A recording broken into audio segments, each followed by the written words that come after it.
क्या इंतज़ामिया सोई हुई थी? इंतज़ामिया को गोया इस बात का नहीं पता था कि वेदर की क्या कंडीशंस हैं।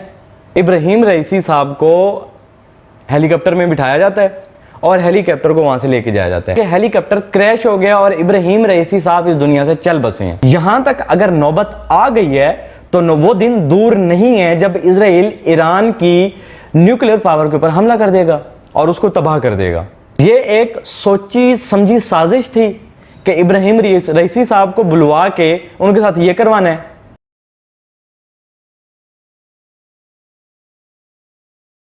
बिस्मिल्लाहिर्रहमानिर्रहीम, अस्सलामु अलैकुम। दी न्यूज़ बज़ में आप सबका खुशामदीद और मैं होली हसन। नाजरीन, आज हम आपको एक बहुत अहम वाक़े की तरफ मदऊ करने लगे हैं। वाक़या क्या है कि ईरान के सदर इब्राहिम रईसी साहब इस दुनिया से चल बसे हैं। होता कि इस सारी कहानी में होता ये है कि इब्राहिम रईसी साहब को आज़रबाईजान की तरफ से एक इन्विटेशन आता है और इस इन्विटेशन में क्या होता है कि उन्होंने वहाँ पे जाके आज़रबाईजान में एक डैम का इफ्तिताह करना है। अब वहाँ पे सिचुएशन क्या होती है कि जिस हेलीकॉप्टर के अंदर उनको बिठा कर ले जाया गया है वो वहाँ जाके खबर आती है कि वो हेलीकॉप्टर क्रैश हो गया। सिचुएशन ये थी, वेदर की अगर बात करें तो सिचुएशन ये थी कि टेम्परेचर माइनस पे था और हद निगाह ज़ीरो विजिबिलिटी पे। क्या इंतज़ामिया सोई हुई थी? बात करने की एक अगर लॉजिक को पकड़ें तो ये है कि क्या इंतज़ामिया सोई हुई थी? इंतज़ामिया को नहीं पता था कि मौसम इतना ख़राब है, थोड़ी देर वेट कर लेते, कुछ दिन वेट कर लेते। लेकिन ये सब कुछ हुआ, उसके पीछे बहुत सारी वजूहात हैं जो कि ज़राए के मुताबिक हम तक अभी पहुँची हैं। अगर वेदर की हम बात करें तो आज़रबाईजान का वेदर इस कदर ख़राब था कि टेम्परेचर माइनस पे था और हद निगाह जो थी वो ज़ीरो विजिबिलिटी पे थी। लेकिन उसके बाद क्या होता है, इस सब सिचुएशन को मद्देनज़र रखते हुए इब्राहिम रईसी साहब को हेलीकॉप्टर में बिठाया जाता है और हेलीकॉप्टर को वहाँ से लेके जाया जाता है। अब बाद में खबर क्या आती है? बाद में खबर ये आती है कि हेलीकॉप्टर क्रैश हो गया और इब्राहिम रईसी साहब इस दुनिया से चल बसे हैं। अगर सारी सिचुएशन अगर देखें तो एक चीज़ पर ना सुई जाके फंस जाती है। सुई इस बात पर फंस जाती है, क्या इंतज़ामिया सोई हुई थी? इंतज़ामिया को गोया इस बात का नहीं पता था कि वेदर की क्या कंडीशंस हैं, ठीक है। लेकिन उसके बावजूद ये सब कुछ लिया गया। जहां तक अभी तक ज़राए के मुताबिक पता चला ये सब एक प्लानिंग है। उसका रीज़न क्या है मैं बताता हूँ। रिसेंटली ईरान ने इजराइल के ऊपर हमले किए और मज़े की बात तो ये है कि आज़रबाईजान के बहुत अच्छे ताल्लुकात इजराइल के साथ हैं। आप यकीन करेंगे कि इजराइल के जितने भी फ़ौजी एहलकार हैं या उनकी जो फोर्स है पड़ी, उसके बहुत ख़ास लोग जो है ना वो कनेक्टेड किससे हैं पड़े?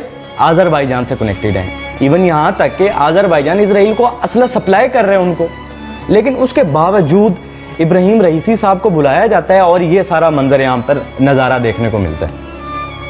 इब्राहिम रईसी साहब उन शख्सियात में आते हैं जो इस टाइम पूरी दुनिया में तकरीबन 2 या 4 होंगे जो इस टाइम पूरी दुनिया की नज़र में खटक रहे थे। रिसेंटली एक वो ईरान ने जो इजराइल के ऊपर हमला किया, ईरान के हमला करने के बाद इजराइल के ऊपर क्या इजराइल चुप रहता? और मज़े की बात यह है कि ये सब वाक़या जो पेश आया है इसमें खाली आज़रबाईजान इन्वॉल्व नहीं था, इसमें ईरान की हुकूमत का भी कहीं ना कहीं हाथ है। ईरान के अंदर से कोई ना कोई हाथ मुलविस है। क्यों? उसका रीज़न ये है कि क्या ईरान को नहीं पता था कि वहाँ के हालात ऐसे हैं? क्या ईरान को नहीं पता था कि आज़रबाईजान के इजराइल के साथ अच्छे ताल्लुकात हैं? क्या ईरान जो कि इतनी अच्छी विल पावर रखता है उसको नहीं होगा इस बात का इल्म कि आज़रबाईजान इजराइल को असला सप्लाई करता है? देखें ना, ये बात वही आ गई ना जब ज़ियाउल हक साहब को प्लेन के अंदर मार दिया जाता है। लेकिन कहानी क्या है, बाद में ये पता चलता है जी अमेरिका ने मरवाया है। अमेरिका साक्षात खुद तो उड़कर नहीं आया था ना पाकिस्तान के अंदर के कुछ लोग मुलविस थे ना, कुछ उनके छोड़े हुए करिंदे थे पाकिस्तान के अंदर जिन्होंने सहूलत मुहैया की और उसके बाद ज़ियाउल हक साहब प्लेन के अंदर मारे जाते हैं। सेम एज लाइक यही कहानी इब्राहिम रईसी साहब के साथ होती है। अब कंडीशंस देखें कि ईरान ने इजराइल के ऊपर हमला किया, क्या इजराइल चुप करके बैठ सकता था? अब ये बहुत बड़ा कदम है, ये यकीन जाने कि ये इतना बड़ा कदम है कि आप सोच नहीं सकते कि दुनिया तबाही के दहाने पर पहुंच गई है। कि वो मुल्क जिसकी इतनी हाइप क्रिएट हुई पड़ी थी कि पूरी दुनिया जो इस्लामिक ममालिक हैं, इस्लामिक कंट्रीज़ हैं, उनमें से किसी ने कोई एक्शन नहीं लिया और ईरान सीधे मिसाइल दाग देता है।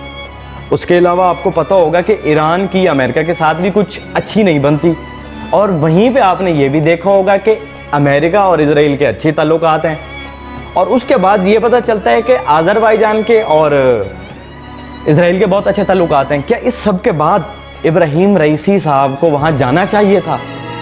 नहीं, आप खुद अपने पॉइंट ऑफ व्यू को सोचें, अपने नज़रियात को मद्देनज़र रखते हुए इस बात का जवाब दें, क्या इब्राहिम रईसी साहब को वहाँ जाना चाहिए था? नहीं जाना चाहिए था।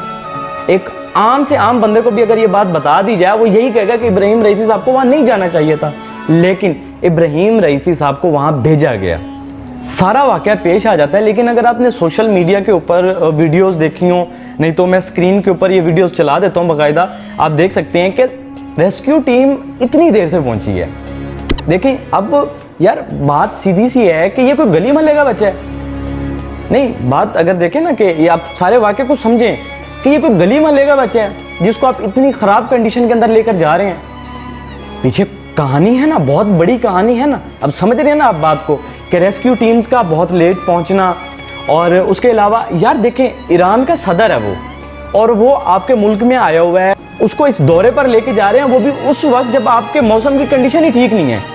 ठीक है, तो ये कोई गली मोहल्ले का जनरल काउंसलर है, MNA MP है। MNA MPS को भी अगर कहीं लेके जाए तो ये तो बड़ा ज़बरदस्त प्रोटोकॉल होता है। लेकिन रईसी साहब के साथ ये जो वाक़या पेश आया है और हेलीकॉप्टर जो कि क्रैश हुआ है, ये क्रैश सिर्फ एक बहाना बनाया गया है। वरना ज़राए के मुताबिक अब तक जो खबर पहुंच रही है, या तो ये एक साइबर अटैक था या कि मिसाइल अटैक था। मिसाइल अटैक की अभी तक कोई खबर आई नहीं है, लेकिन कन्फर्म रिपोर्ट है। जब इन्वेस्टिगेशन होगी आपको खुद पता चल जाएगा कि सारे वाक़े के पीछे इजराइल का हाथ है पड़ा। ठीक है, और साइबर अटैक के थ्रू इस हेलीकॉप्टर को क्रैश करवाया गया। अब चंद एक बातें देखी जाएं कि इतना पावरफुल अटैक जो कि ईरान ने इजराइल के ऊपर किया है, उसके बाद इजराइल ने खामोश तो बैठना नहीं था, उसने ये कर दिया। लेकिन बात फिर मैं ऐड करना चाह रहा हूँ वो ये कि मैंने आपको पहले भी बता दिया है कि ईरान के अंदर से कुछ न कुछ लोग हैं जो कि इसके साथ मुलव्विस हैं, जो कि इब्राहिम रईसी की इस मौत के पीछे शामिल हैं। उनके इस अंजाम तक का ये जो सफ़र है पड़ा, उसमें अंदर के लोग मौजूद हैं। अंदर के लोग अगर मौजूद ना होते, वरना मुझे खुद ये बताएं कि जो ईरान इतने पावरफुल सिस्टम के ऊपर अटैक कर रहा है, इजराइल के ऊपर, इजराइल नो डाउट एक छोटी मोटा सिस्टम तो नहीं, पावरफुल सिस्टम है पड़ा, और उसके ऊपर ईरान ने मिसाइल दाग दिए, वो भी डायरेक्ट किस्म के। ठीक है, ये खैर ये एक अलग मुद्दा है, लेकिन बात करने की दे रहा हूँ कि इतने पावरफुल सिस्टम के ऊपर ईरान ने इतना ज़बरदस्त किस्म का हमला किया, क्या ईरान को नहीं पता होगा कि ये सब कुछ होने लगा है? देखें, मौके को समझें, सिचुएशंस को समझें कि इतना ईरान की तारीख का स्याह तरीन दिन था ये, जब इब्राहिम रईसी साहब को वहाँ भेजा गया और उसके बाद उनकी वहाँ पे मौत हो गई। इजराइल जो कि इतनी प्लानिंग के साथ इब्राहिम रईसी साहब को मरवा सकता है, अब ये बात आप समझें, समझनी ज़रूरी है। यहाँ तक अगर नौबत आ गई है तो वो दिन दूर नहीं है जब इजराइल ईरान की न्यूक्लियर पावर के ऊपर हमला कर देगा और उसको तबाह कर देगा। अब एक पॉइंट है, वो पॉइंट क्या है वो देखें कि इजराइल चूँकि ख़ुद तो इतना बड़ा मुल्क नहीं है ना, उसने अपने आसपास के जो ममालिक हैं उनके साथ दोस्तियां लगा के अपने काम तो निकलवाने हैं। अब इजराइल के पास जो माल आता है, मीन्स के असला वगैरह आता है या उस तरह के और एटमी चीज़ें आती हैं, वो पूरी दुनिया से तोड़ कर नहीं आती। वो इजराइल आज़रबाईजान के एयरबेस को इस्तेमाल करके यहाँ से उड़कर अपने तक पहुँचवाता है। मीन्स के जो इसका साजो सामान अगर कहें जो पीछे से अमेरिका सप्लाई करता है, इस तरह की चीज़ें आती हैं, वो आज़रबाईजान के पास होते हुए आगे इजराइल तक पहुँचाई जाती हैं। अच्छा, अब यहाँ पे मैं आपको एक पॉइंट डिस्कस करना चाह रहा हूँ। पॉइंट क्या है? पॉइंट ये है कि जब रेस्क्यू टीमें उस वाक़े पर पहुँचती हैं, इब्राहिम रईसी साहब का हेलीकॉप्टर क्रैश हो जाता है, वहाँ पे आज़रबाईजान की तरफ से जो रेस्क्यू टीमें पहुंचती हैं, अब वो ये कहती हैं कि हमें हेलीकॉप्टर क्रैश होने की जगह पर कुछ भी नहीं मिला। वो कह रहे हैं कि जहाँ पे हेलीकॉप्टर क्रैश हुआ हमें वहाँ पे कुछ नहीं मिला। तो हम दो तरीक़ों में लेकर जाएंगे। पहला तरीका ये है कि या तो तुम्हारा निज़ाम बिल्कुल तकड़ हो चुका है। दूसरी अगर बात करें, जैसा कि पहले मैं बता चुका हूँ कि इजराइल के साथ इनकी दोस्तियाँ बहुत अच्छी हैं, तो फिर अगर इस पॉइंट ऑफ व्यू को मद्देनज़र रखते हुए ये एक सोची समझी साजिश थी कि इब्राहिम रईसी साहब को बुलवा के उनके साथ ये करवाना है। इस सिनेरियो के अंदर ईरान की तरफ से जो लोग शामिल थे, एक तो थे इब्राहिम रईसी साहब, दूसरे कौन थे? दूसरे थे ईरान के फॉरेन मिनिस्टर अमीर अब्दुल्ला साहब। अब ये इतने क्लास के फॉरेन मिनिस्टर हैं। मैंने स्टार्ट में ये बात की कि दुनिया के अंदर अगर गिने चुने फॉरेन मिनिस्टर्स का नाम लिया जाए तो पहले या दूसरे नंबर पे अमीर अब्दुल्ला साहब का नाम आता है, ठीक है। अच्छा, इन दो के साथ साथ यहाँ पे दो शख्सियत और थीं। एक थे आयतुल्लाह अल हाशमी जो कि इमाम थे तबरेज़ मॉस्क के, उसके साथ ईस्ट आज़रबाईजान के गवर्नर भी थे। अब यहाँ पे होता है क्या है कि जो हुकूमत की तरफ से बात पता चलती है, आज़रबाईजान हुकूमत की तरफ से, वो ये कहते हैं कि जी जो इस हेलीकॉप्टर की लैंडिंग हुई है वो हुई है हार्ड लैंडिंग। अब एक बात को याद रखें कि जब हार्ड लैंडिंग होती है तो उसमें चांसेस होते हैं बचने के 50-50, ठीक है। अब आप मुझे ये बताएं कि ये इतना ख़तरनाक किस्म का जो हमला हुआ है, इसमें जो सारा कसूर है वो सारा का सारा ब्लेम जाता है आज़रबाईजान के ऊपर। क्यों? क्योंकि ये इनकी जिम्मेदारी थी। इतने ख़राब मौसम के अंदर ये पहले हेलीकॉप्टर को लेके जाते, उड़ाकर देखते कि गोया हेलीकॉप्टर जाता है या नहीं जा सकता, वो परवाज़ कर सकता है या नहीं कर सकता। उसके बाद इस टूर के ऊपर ये जो शख्सियात आई थी इनको लेकर जाते, लेकिन इन्होंने ऐसा नहीं किया। क्यों? क्योंकि मैं पहले ही बता चुका हूँ कि ये एक साजिश थी जो कि प्लानिंग थी, फुल प्लान की हुआ ये एक मामला है पड़ा और उसके बाद इसको सरअंजाम दिया गया। अभी आप देखिएगा जब ईरान इन्वेस्टिगेशन करेगा उसके बाद आपको क्लियरली एक चीज़ नज़र आ जाएगी, वो क्या कि सारे मामले के अंदर इजराइल का हाथ है। इस सारे मामलात में मैं फिर कह रहा हूँ कि दो चीज़ें सामने आएंगी, या तो मिसाइल अटैक हुआ है, जो इन्वेस्टिगेशन होनी है ईरान की तरफ से इस मामले के ऊपर, दो चीज़ें सामने आएंगी। पहले बता रहा हूँ आपको कि दो चीज़ें सामने आएंगी जो कि अब तक ज़राए के मुताबिक हमें पता चली हैं। वो क्या है? या तो मिसाइल अटैक हुआ है या दूसरा साइबर अटैक हुआ है। इन दो चीज़ों के अलावा बाहर से आपको कुछ नहीं पता चलना। अब इस सारे सिनेरियो के बाद जो कि नाइब हैं ईरान के, नाइब प्रेसिडेंट जिसे आप कह सकते हैं, वाइस प्रेसिडेंट हैं ईरान के, उनको ये खबर पहुँचाई जाती है कि अभी तक इब्राहिम रईसी साहब नहीं मिले। जो मौजूदा सूरत हाल है उसको देखते हुए आप उनकी जगह लें और इलेक्शन का ऐलान करें और 50 दिन के अंदर अंदर नई हुकूमत कायम करें, ठीक है। अब ये सारा एक अगर पॉइंट देखें ना आप तो इसमें सब कुछ क्लियर आ रहा है। बनिस्बत इसके कि ये करते कि वो लोग हुकूमतें तश्कील देते, उनको चाहिए था कि वो अपनी रेस्क्यू टीमें भेजते वहाँ पे, ठीक है ना। उनका बंदा गायब है, उनका एक नहीं दो बंदे गायब हैं वहाँ पे, उनको चाहिए था कि वो अपनी भी रेस्क्यू टीमें भेजते, लेकिन वो आज़रबाईजान के आसरे के ऊपर बैठ गए। देखें कहानी क्लियर हो गई है यहाँ पे, सारे के सारे जो मामला है पड़ा वो क्लियर हो गया कि यहाँ से भी कुछ लोग थे जो मुलविस थे इब्राहिम रईसी साहब की मौत के पीछे।